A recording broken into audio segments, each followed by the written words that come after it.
বন্ধুরা, তো দুপুরে রান্নাবান্না কমপ্লিট হয়ে গেছে, কারণ বাড়িতে লোকজন এসেছে। দুপুরে একবার, সকালে একবার খাওয়া দাওয়া হয়ে গেছে।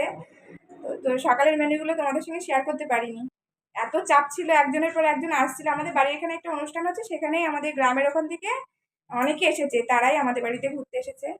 তো তোমাদের সঙ্গে অবশ্যই দেখাবো তোমাদের কারা এসেছে আর কি এখন কি কি রান্না করেছি সেটাই দেখাই। চলো, মেনু একদম সিম্পলের পরে রেখেছি, কারণ সকালে ডিমের ঝোল, মাছ, ডাল, একটা ভাজা খাওয়া হয়ে গেছে। আর এখন বলছে আমরা তো চলে যাব, বেশি কিছু রান্না করো না।